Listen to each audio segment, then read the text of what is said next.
Ladies and gents, welcome back. We've all heard about this event coming up, and that's the 1 Million March for Children. And I'm excited. I've taken the day off, and I'll be heading down to probably the Vancouver one. That's probably the closest one to me, but these are happening all over Canada. This is coast to coast in every major city. And today, to talk about this and, Veterans for Freedom being a part of this organization and this whole event, I have today, Jeff Evely. Jeff Evely, welcome to the show, and thanks for joining me today. Thanks for having me, Clyde. It's a real pleasure to be here. Yeah, so this event has been taken off, and a lot of people are talking about it online. It's a big thing because a lot of people are concerned about exactly what's happening in the Western world. I mean, we're just dealing with Canada here, but in the Western world, there's been this real push to particular individuals to involve themselves in people's children's lives, and in a way that, well, a lot of parents are not very happy with. I don't know. Do you want to get into this? Well, first off, before we get into the ins and outs of that, how did Veterans for Freedom become part of this, and how is the organization going for this event? Well, it's going spectacularly, actually. I mean, we just started to launch this thing last weekend, and the website is up. All the social medias are up. And we have, documents formed. We have marches pulling together from all across the country. I think we're over 30 different towns and cities across Canada right now where we're running these marches. Veterans for Freedom, we're very active in the freedom movement, obviously. And most of what we do is really about supporting other movements. And so we have a rapport with multiple people, multiple organizers involved with the 1 Million March for Children. And so they invited us to participate, and we're providing logistical support. We're helping to organize and coordinate and contribute in terms of, drafting documentation, and just assisting with the general administration and promotion of this event. So it's we're pretty stoked about this one. This is going to be great. Yeah, well, a lot of people are excited because so many people from so many different walks of life are coming together for one single cause. And it really is a wholesome thing, in my opinion, when I see people coming together and it's not just about them and their kids, it's about family in general, and the idea of parental consent, and the idea that, we have a right to our families, and we can't let the state get involved and say how we should be behaving with our kids. And, well, you have your website up here. You have this, is this the Facebook page you have? Yeah, this is the 1 Million March for Children Facebook page here. We just launched this here last weekend, and we already have about 2,200 followers. And if you go there, you can get all the updates. Looking for, if you just go up to the search bar here and you search for your town, you should be able to find your town here somewhere. As you can see, we're putting up all the different promotional flyers for different locales. There's Timmins, Ontario, and if you can continue going down here, you'll see more and more as you go. There's Edmonton, and here's Fort McMurray. And I pulled up here's the web page here. If you want to find us just online, you can see all the different cities here. I think we're just over 30 right now. So we've got British Columbia, Alberta, Saskatchewan, Manitoba, Ontario, Quebec. No info yet. What's going on there, Franco's Tabarnak? But yeah, we've got Nova Scotia, Prince Edward Island, New Brunswick, Newfoundland, Labrador, Nunavut, Northwest Territories, and Yukon. We got Whitehorse on board here for Yukon. And it says no info for Newfoundland, but I'm quite certain that there are going to be marches in Newfoundland because the main organizer is Dana Metcalf. She's raving on social media, and she's really kind of the focal point in this whole thing. She started Project Indigo, which is an attempt to indigo the rainbow, as in put the indigo back in the pride flag. And she recently got arrested. Well, not that recent, but she just got fingerprinted yesterday, I think, or today, for protesting the gender ideology in Newfoundland schools outside of the premier's house there. So the establishment is not letting go of this one easily, apparently, and it's going to take a lot of people across the country, I think, rising up and making sure that our voices are heard. Well, it's becoming more and more mainstream because we've seen, conservative politicians have been very, shy away from a lot of the freedom movement oriented protests that have been happening in the past little while. And we've already seen, I think it was Pierre Poilievre, he was at a Pakistani Canadian event, and they asked him, are you going to support this? And he was open to the idea. He said, I don't know that much about it, but what I know is that it's mostly Canadians from all walks of life, and they're upset about parental consent, and this is a genuine concern for a lot of people. So to hear even the mainstream conservatives getting on board with this, and liberals and people who are normally NDP supporters, I don't think that there's anything more uniting than this whole ordeal. I mean, the real crux of this is in the woke ideology and how it's been infiltrating so many different facets of our society, and that really is the thing. And I don't know if you want to get into some of that, like some of the statistics on, because you brought this up before we started the recording, and you were showing me statistics that I wasn't even familiar with, and I'd like you to explain this, because this is something I wasn't even aware of. Yeah, sure. And just a couple of points before I dive into it. One thing is we want to make this day all about the kids. Yeah. So it's not going to be like a freedom event per se. Okay. I'm sure that there's the bulk of the participants are probably going to come from the freedom movement because they're the most based. They're less woke than the general population, but we want to bring everybody into this. So even people who perhaps might have been on board with a lot of the COVID measures and stuff like that. They're not quite there yet, I'll say. But this is something that I think has much broader appeal than the freedom movement generally.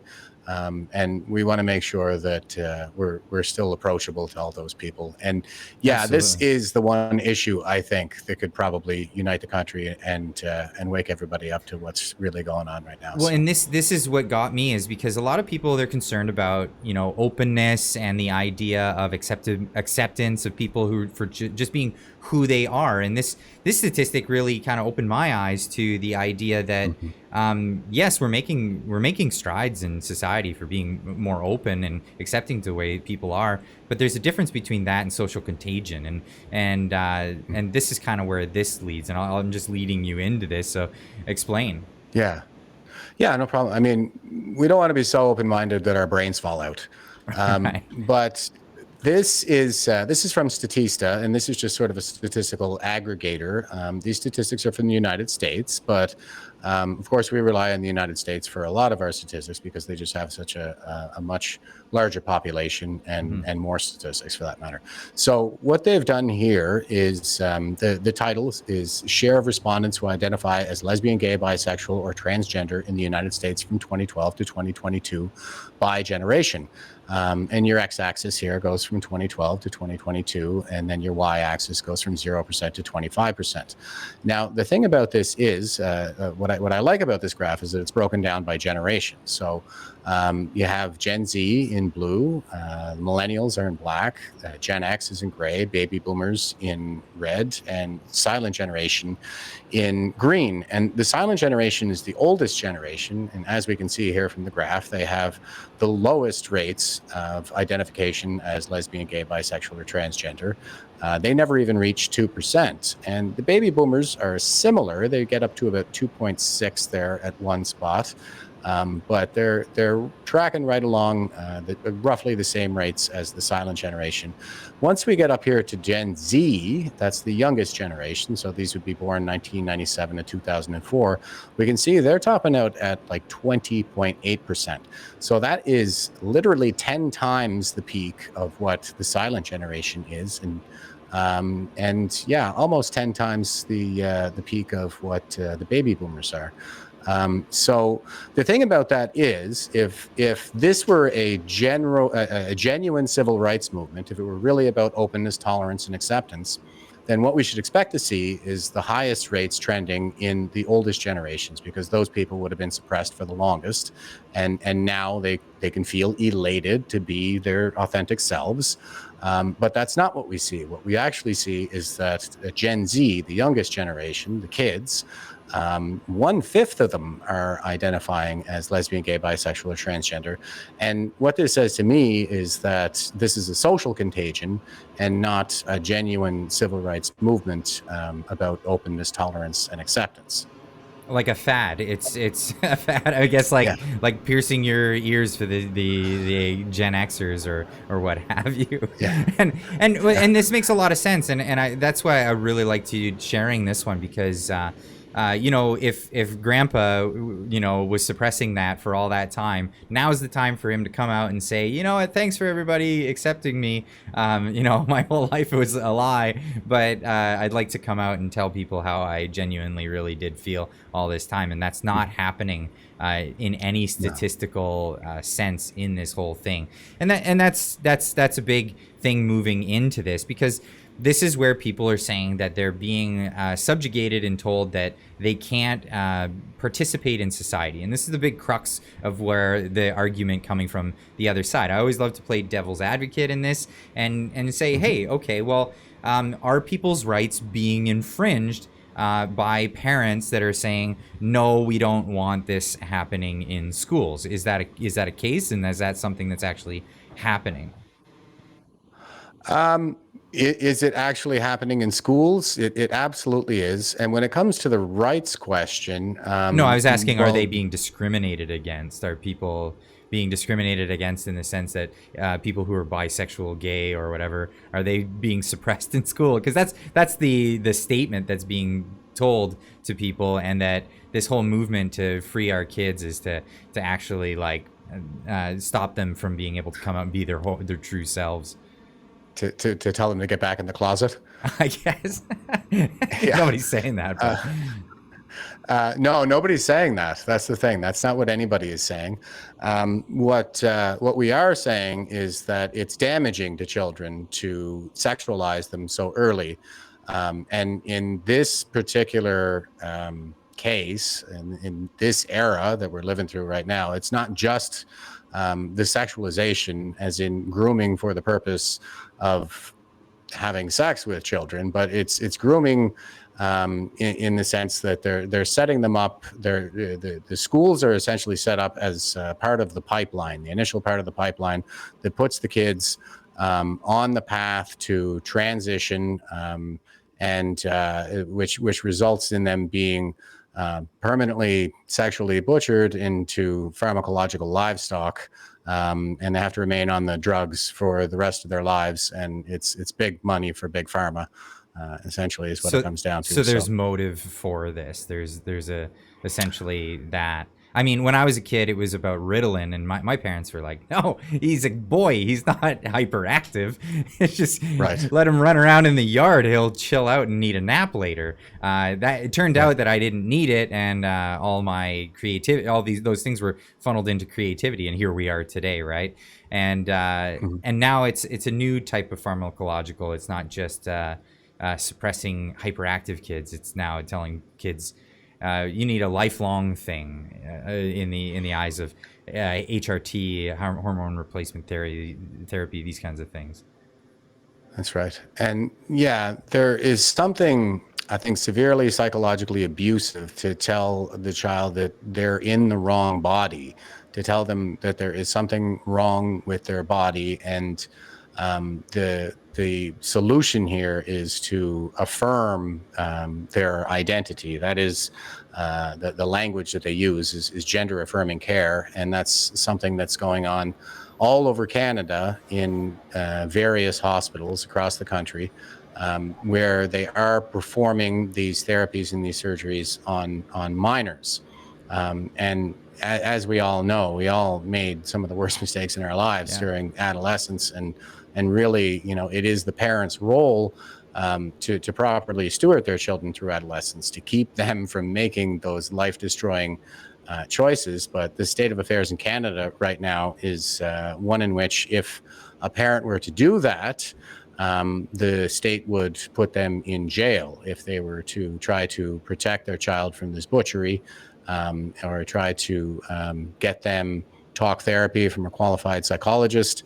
That's illegal under Bill C4. And I should point out that since you mentioned Pierre Poilievre, that he voted for it. And all 338 MPs voted for it and gave themselves a standing ovation and hugged each other. And it carries a penalty of up to 5 years in prison for any parent who tries to protect their child from this butchery.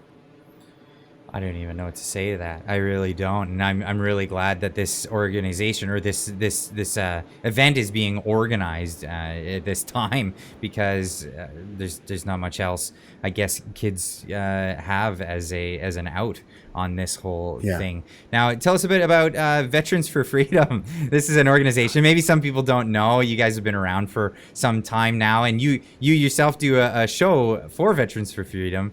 And tell us about that. Okay, so Veterans for Freedom, we started as the veterans who showed up for the trucker convoy, and we hung out at the monument during the whole protest in Ottawa.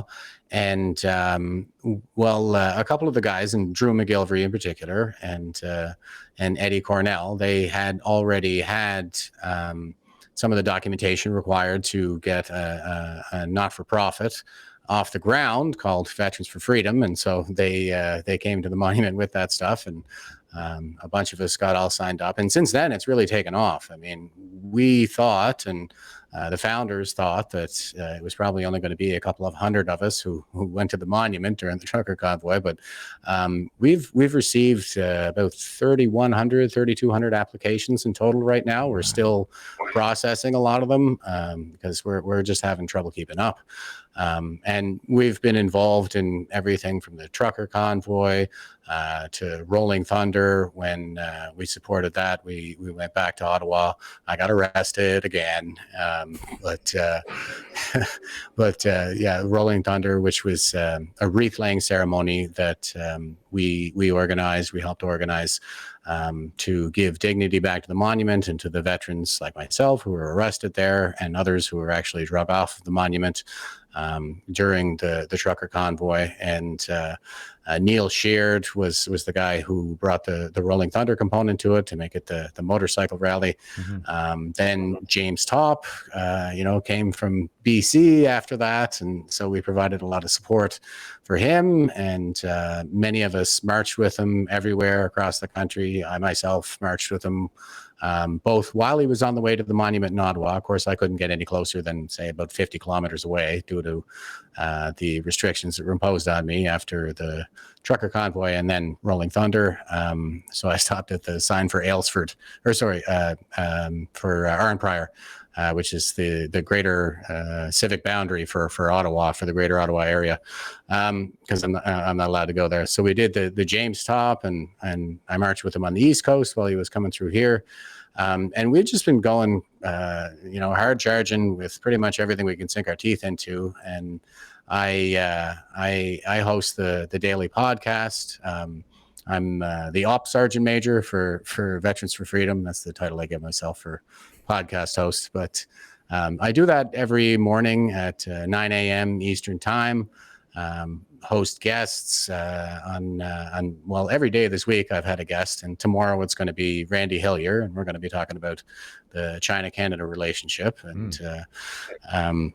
so that should be a really great one. And I had Peter McIsaac on this morning. He was the gentleman, a retired forestry officer, who did a viral video when the Nova Scotia so-called wildfires were going on. I remember that video. Yes, I shared that on this channel here. And how can other veterans that are only just hearing about you now get involved? How can they sign up? They can go to our website at veteransforfreedom.ca. We have it all set up so that you should be able to submit your application through the website. And as a matter of fact, we just relaunched a new website So that capability is going to be returning to us, the ability Okay. to submit your application online as of tomorrow on the 1st of September. The whole thing is going to be up and running. And we also have some other initiatives on there, like the V4F support fund, where we're collecting donations to help any Canadians who are suffering under this tyranny. And the great thing about it is you sign up to donate, and that means you get to vote where the money goes. Hmm. So we've already donated to the family of Garnett Harper, who was denied a kidney transplant to do his vaccine status, and he ended up dying, leaving behind a widow and 4 kids. And before that, it was Sheila Annette Lewis, who recently died because she was denied a lung transplant by AHS due to her vaccine status. And every month we have a new group of recipients, and everybody gets to vote on which recipient ends up getting the money. So it's a really great initiative that we're really proud of around here at Veterans for Freedom. So Well, thank you for your it's good stuff. time and your service and all of that. Yeah, my pleasure. Absolutely. And of course, all the links in the description down below. And also, thank you for getting involved in this one event, this 1 million March for Children that's upcoming on September 20th across Canada. Is every event Yeah. going to be at the same time? I keep hearing 9 a.m. That's is that the running Yeah. time? Yeah, that's the walkout, and I think we're marching at 11. And I should know that, but Okay. the main event is going to be in Toronto, so I'm going to be making my way there to give a speech there as well. It's going to be huge, I think, in Toronto in particular. But everywhere, any town really that kind of reaches out to us and says they want to do a march.